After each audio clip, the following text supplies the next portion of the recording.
Okay, well, hello.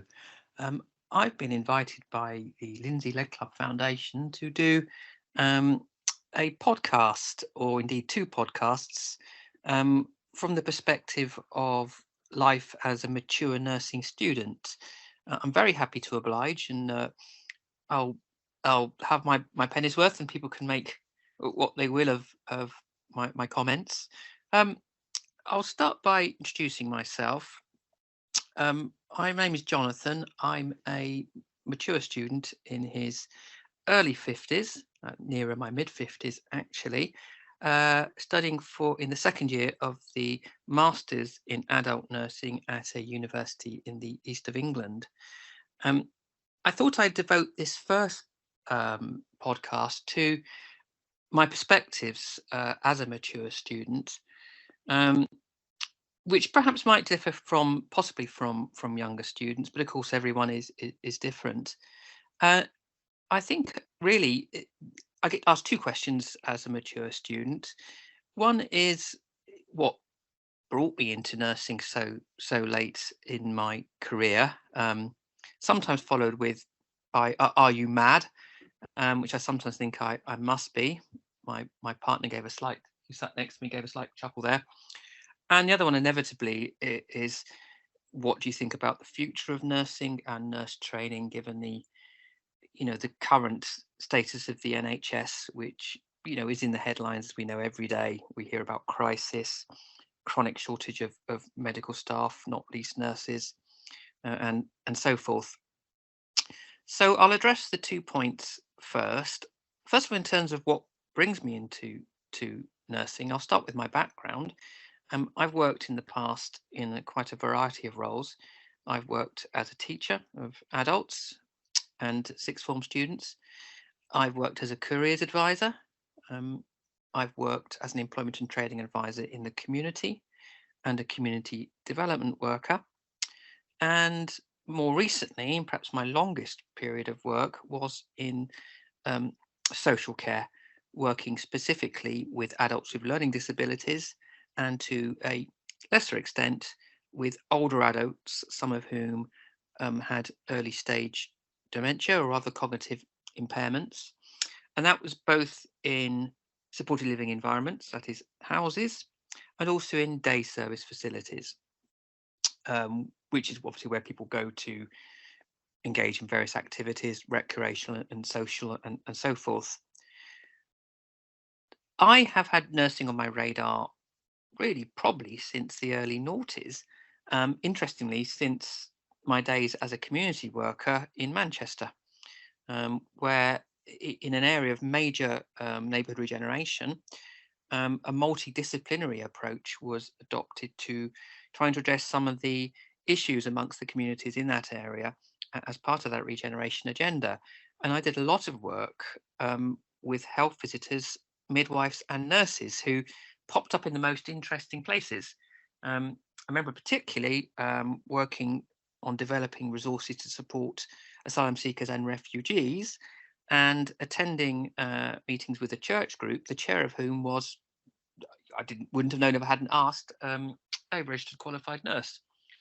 And I remember thinking, gosh, nurses get into all kinds of places. So it did really help challenge some of the stereotypes I had about nurses at that time. For one reason and another, I didn't then proceed um, with nursing applications. Life got in the way. I qualified as a teacher, and other things happened. But it was always there. Then, after a long period in social care, along came the COVID pandemic. I was lucky enough to work right through that period in supported living, which was a great privilege to be able to do that. And without wanting to get sort of too misty-eyed about it, I kind of felt my contribution to the world of care and social care was very much, I don't know, strengthened and kind of revalidated for myself by that experience. And I emerged from it thinking, well, what do I really want to do? Um, in fact, I think I actually applied for the nursing course I'm currently on actually during the third, was it the third and longest of the lockdowns. So there we are. So, and here I am. entering year 2, sometimes overwhelming, always stimulating. Sometimes, as I said, wondering if I'm not completely mad, but ultimately enjoying myself for the most part. I would definitely say I've had some wonderful placements, particularly my second placement with an absolutely fantastic team of community nurses who were inspirational. So I've been very lucky. So that's my background. That's how I got to be here. I hope ultimately my varied background and my maturity, let's say, to put it politely, will give me some insights into working as a nurse, and I think particularly some of the challenges facing nursing at the moment. Which brings me to my second point, looking at not so much the political context of nursing at the moment, but my personal and obviously subjective perspective on nurse training at the present time. You might be aware that um, current arrangements for pre-registration nurse training are through a number of options. One is to complete an undergraduate degree. Another is to complete a master's program, obviously the one I'm on. And there are a couple of work-based routes into nursing, which would require you first to be employed by one of the NHS trusts. Until relatively recently, and I'm sure many of you remember this, many nurses trained via a diploma route. This was phased out as it was felt by policymakers that nursing should become, I suppose, a more academized profession, and was really phased out and replaced with the degree. So that's a 3-year BSc typically versus a 2-year diploma. Now, at the time, concerns were expressed, and this debate, I think, really hasn't ended and probably never will. It was expressed that nurses were becoming more distant from the kind of hands-on role that they tend to occupy in the public imagination. And patient groups at the time that the changes were first mooted did express this concern. For practical reasons, and I wouldn't want to express an opinion on the complexities of this subject, but I feel as a mature student, and given the context of a national shortage of nurses, I personally think it's a shame that we don't have the diploma anymore. I say this because, again, from the perspective of a mature student, many people in the position perhaps of having a family and previous career and so on are going to find the prospect of doing a BSc daunting, or simply feel they're really too old. They're going to be in a cohort of primarily much younger people. Similarly, with the masters, they may not hold a first degree, which is necessary to do the masters.